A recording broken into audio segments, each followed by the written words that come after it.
हाँ तो बच्चों देखिए, पिछली वीडियो में हम लोगों ने देखा कि किस तरह से हम सिंपल हार्मोनिक मोशन को मैथमेटिकली रिप्रेजेंट कर सकते हैं। ठीक है, अब उसी को हम क्वालिटेटिवली समझने की कोशिश करते हैं कि ये एक्सप्रेशन जो हमने ड्राइव किए हैं उनको बताते क्या है।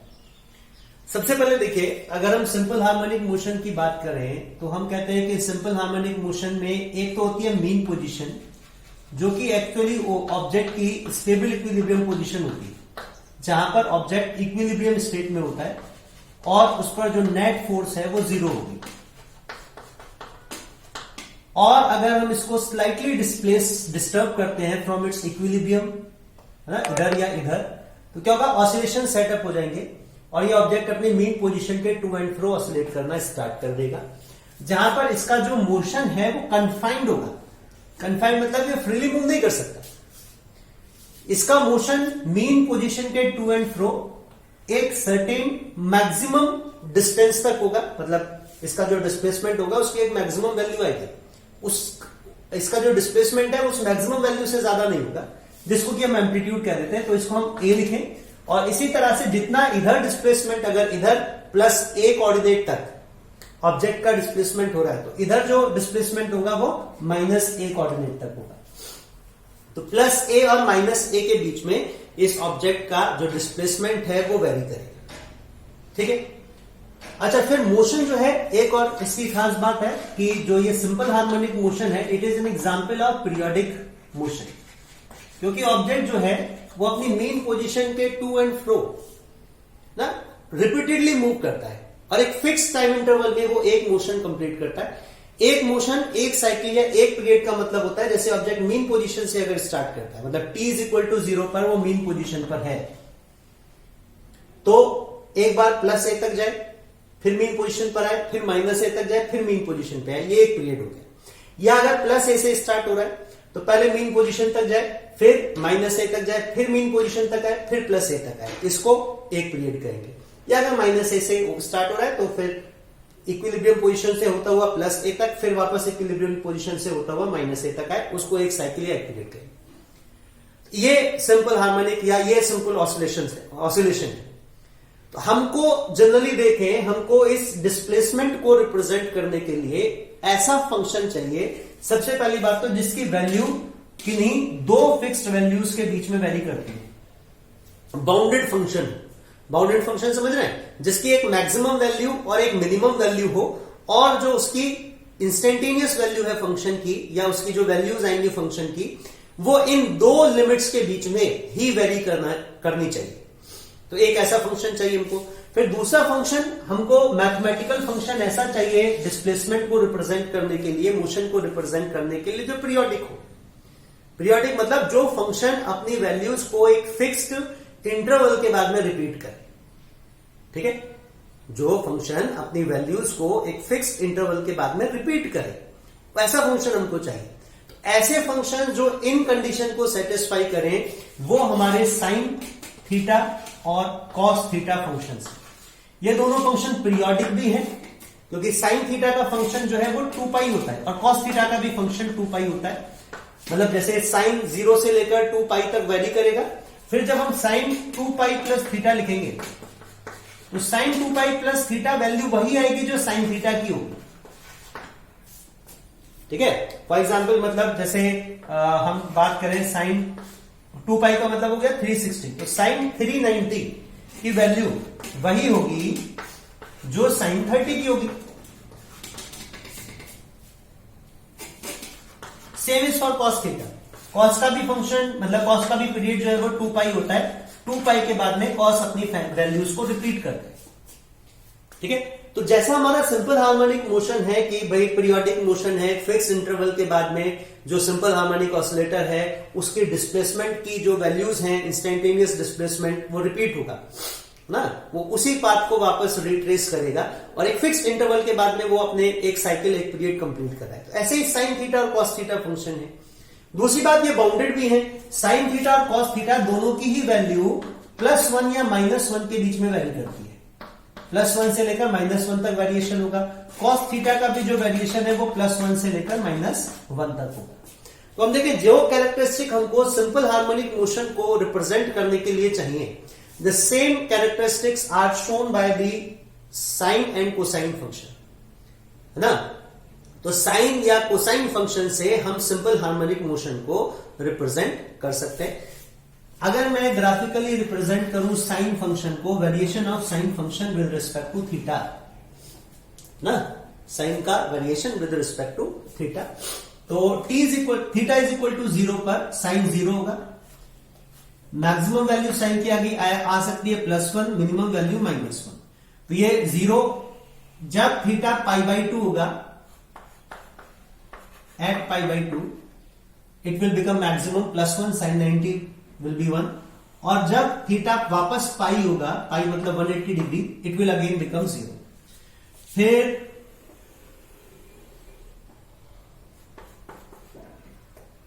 थ्री π/2 पर it will become -1 and again at 2π it will become 0।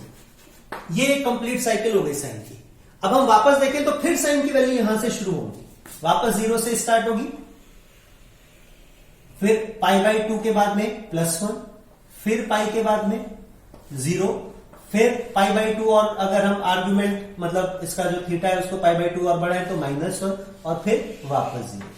ये 2 साइकिल हो गई ना, ये एक साइकिल यहां से यहां तक, फिर ये एक और साइकिल और फिर वापस थर्ड साइकिल स्टार्ट हो जाएगी। तो हम देखें एक फिक्स इंटरवल 2π के बाद में साइन अपनी वैल्यूज को, अपनी साइकिल को, अपने साइकिल को, अपनी वैल्यूज को रिपीट करता है। तो साइन इज पीरियोडिक फंक्शन। ऐसे कॉस का अगर हम ग्राफ ड्रॉ करें, variation of cos theta with respect to theta, तो कॉस का यह है कि कॉस की वैल्यू भी +1 से -1 के बीच में वेरी करेगी, लेकिन cos theta is equal to 0 पर कॉस मैक्सिमम होता है, मतलब कॉस यहां से स्टार्ट होगा +1 से, π/2 पर हो जाएगा 0, 180 डिग्री पर कॉस पाई की वैल्यू हो जाएगी -1 और वापस 3π/2 पर ये हो जाएगा 0 और फिर वापस cos 2π विल बी 1। ये एक साइकिल हो गई cos 2π पर, एक साइकिल कंप्लीट हो गई। अब देखिए वापस ये यहीं से स्टार्ट होगा, फिर अगर आप देखिए ये 1 से स्टार्ट होगा और फिर नेक्स्ट π/2 फेज हम और ले ले,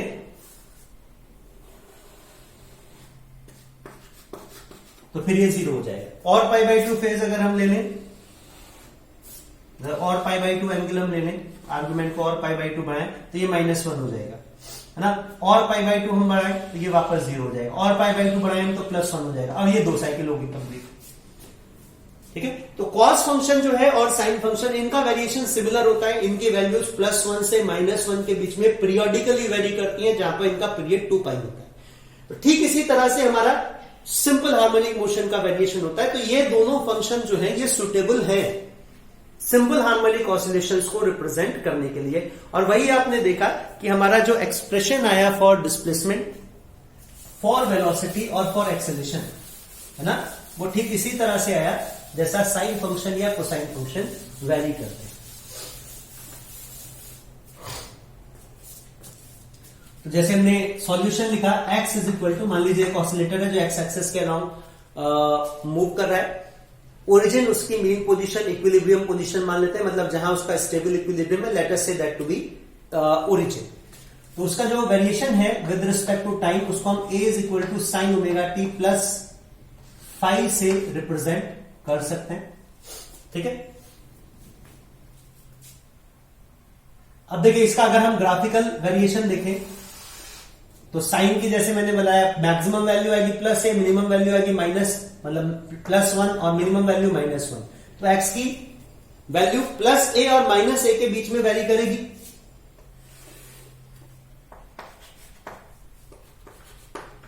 t is equal to 0, t को 0 सब्स्टिट्यूट कर दीजिए, है ना। यहां पर थीटा जो है हमारा वो ओमेगा टी है, ओमेगा एंगुलर फ्रीक्वेंसी है। एंगुलर फ्रीक्वेंसी मतलब कि पर यूनिट टाइम कितना थीटा चेंज हो रहा है। अभी आगे हम पढ़ेंगे ये जो थीटा है यहां पर सिंपल हार्मोनिक मोशन में जो आर्गुमेंट है साइन का, उसको हम फेज कहते हैं।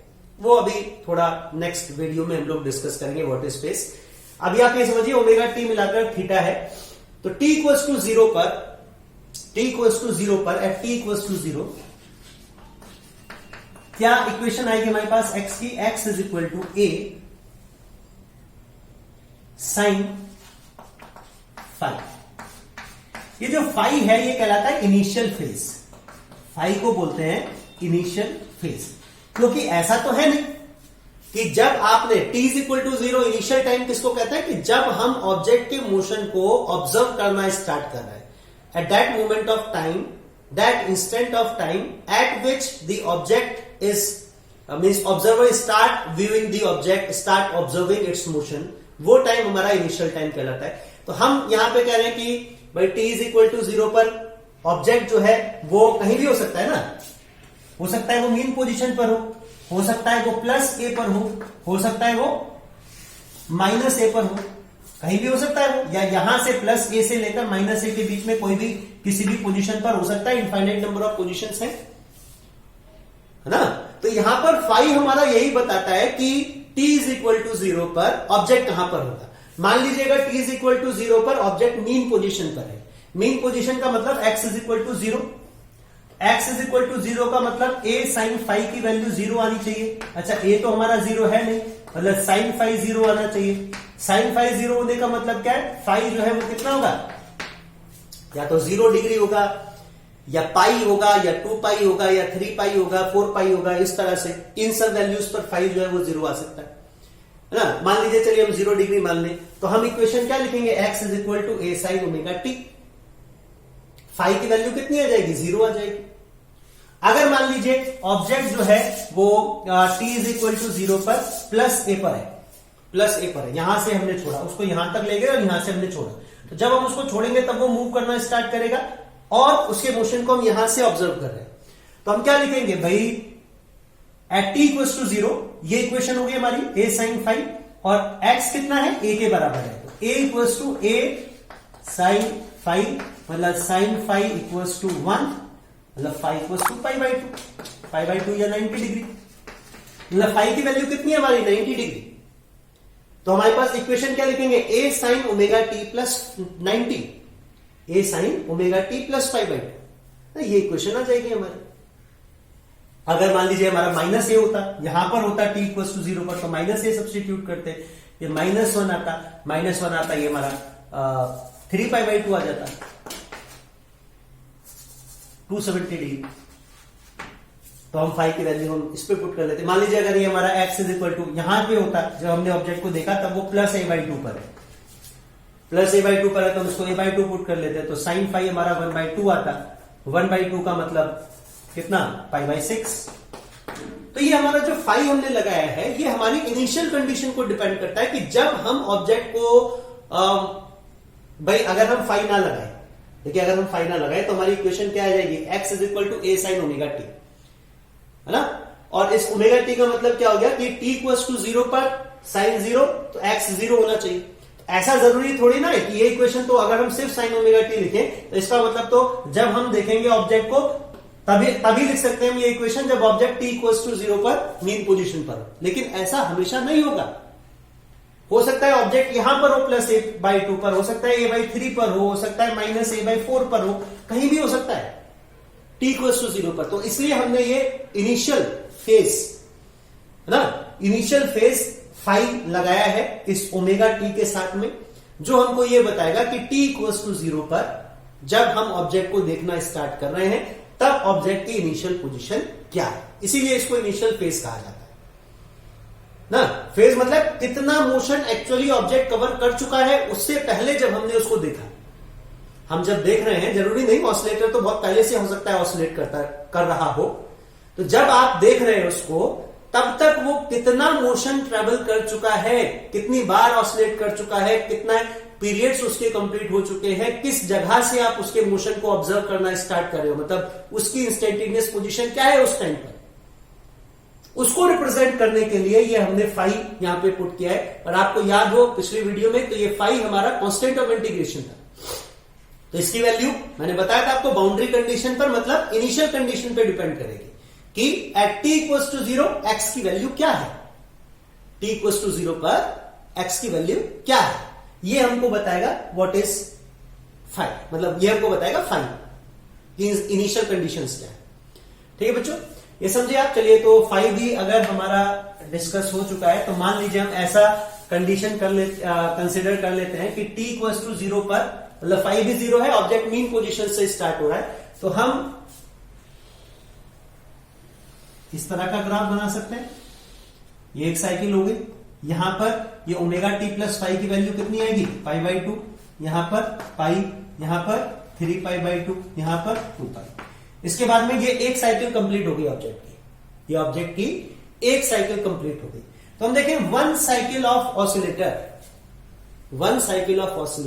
इतने टाइम में साइन फंक्शन का आर्गुमेंट कितना चेंज होता है, कंप्लीट साइकिल में साइन फंक्शन का आर्गुमेंट कितना चेंज होता है, 2 पाई। तो एक कंप्लीट साइकिल के लिए, in one complete cycle time कितना हो जाएगा, और वन पीरियड टाइम कितना हो जाएगा, टाइम हो जाएगा कैपिटल टी के बराबर टाइम पीरियड।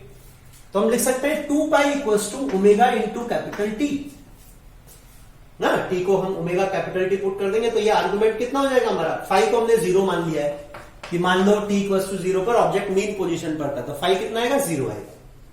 तो कितना हुआ हमारा ओमेगा t इक्वल्स टू 2 पाई।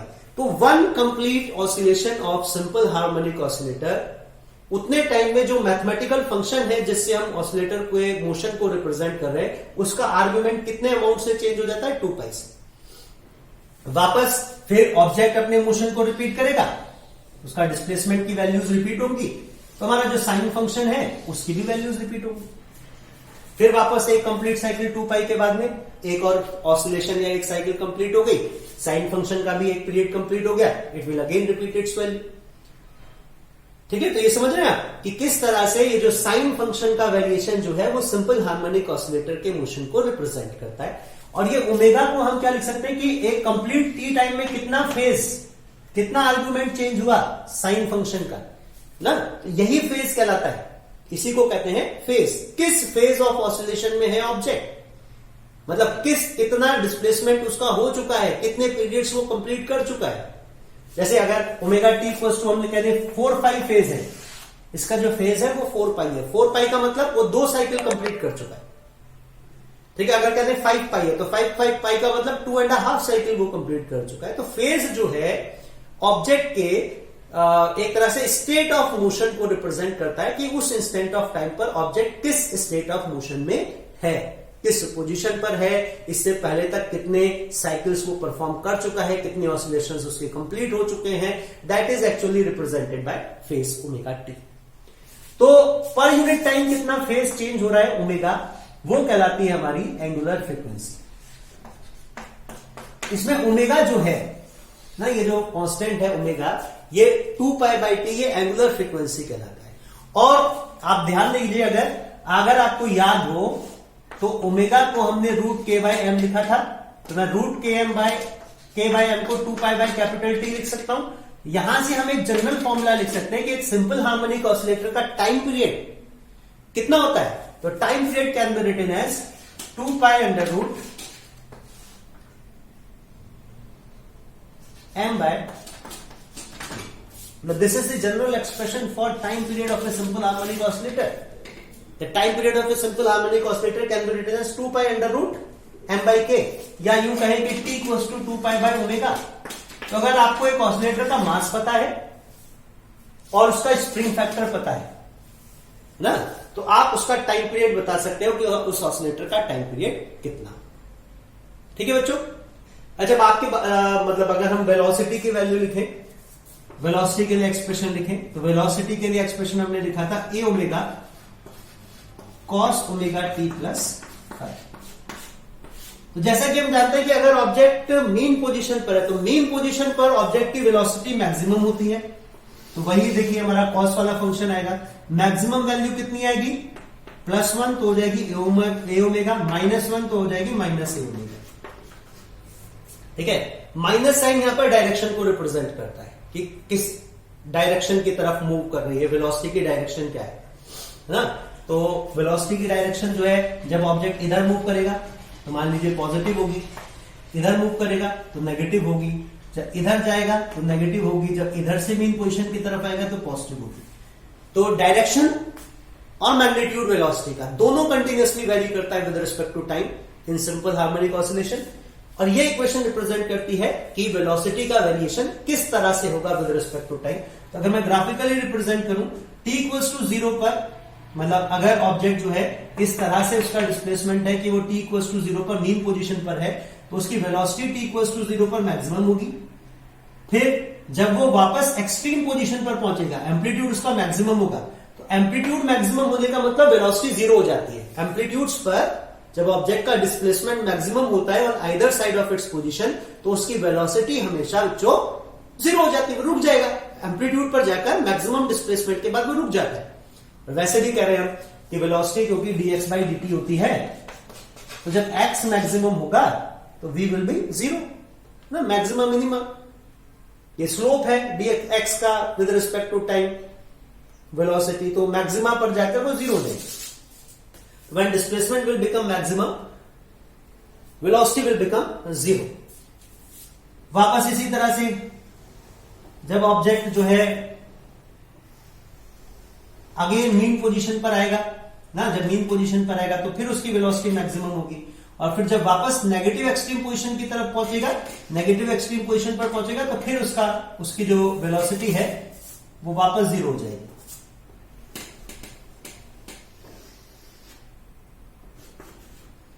ठीक है, तो इस तरह से जैसे कोसाइन फंक्शन का वेरिएशन होता है, ठीक उस तरह से हमारा जो वेलोसिटी है वो वेरी करेगी विद रिस्पेक्ट टू टाइम। ठीक है, ये एक साइकिल कंप्लीट हो जाएगी, तो एक साइकिल में इस तरह से डिस्प्लेसमेंट होगा, इस तरह से वेरिएशन आएगा वेलोसिटी का इन वन कंप्लीट साइकिल। ठीक है बच्चों। अच्छा, एक्सेलरेशन और रह गया कि how to represent acceleration. Acceleration का ग्राफिकल रिप्रेजेंटेशन हम देखें तो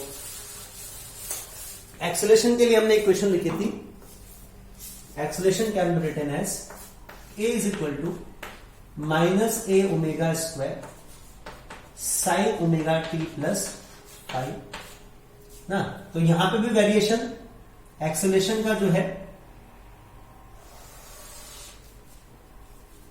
साइनोसॉइडल होगा, एक्सेलरेशन का वेरिएशन भी, और साइन फंक्शन की तरह वेरी करेगा। ये maximum value minus a omega square आएगी और मिनिमम वैल्यू जो है वो मतलब प्लस a ओमेगा स्क्वायर और माइनस a ओमेगा स्क्वायर के बीच में एक्सेलरेशन का वेरिएशन होगा। और ये डिस्प्लेसमेंट के डायरेक्टली प्रोपोर्शनल होता है एक्सेलरेशन, है ना। तो जब डिस्प्लेसमेंट मैक्सिमम होगा तो एक्सेलरेशन भी मैक्सिमम, जब डिस्प्लेसमेंट जीरो होगा तो एक्सेलरेशन भी जीरो।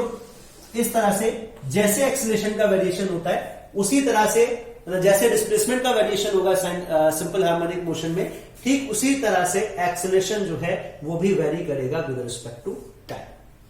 ठीक है बच्चों, so this was a qualitative analysis of simple harmonic motion of simple harmonic oscillator. तो इसमें हमने ये समझने की कोशिश की कि क्यों हम सिंपल हार्मोनिक ऑसिलेशन को साइन या कोसाइन फंक्शन से रिप्रेजेंट करते हैं। इसमें ओमेगा टी क्या है जिसको हम फेज कहते हैं, फाई जो हमने कांस्टेंट ऑफ इंटीग्रेशन पुट किया था जिसको हम इनिशियल फेज कहते हैं, वो क्या रिप्रेजेंट करता है। वेलोसिटी, अगर डिस्प्लेसमेंट की इक्वेशन हमको गिवन हो, हमको पता हो डिस्प्लेसमेंट किस तरह से वेरी करता है, तो वेलोसिटी का वेरिएशन कैसे होगा, एक्सेलरेशन का वेरिएशन कैसे होगा। ठीक है बच्चों।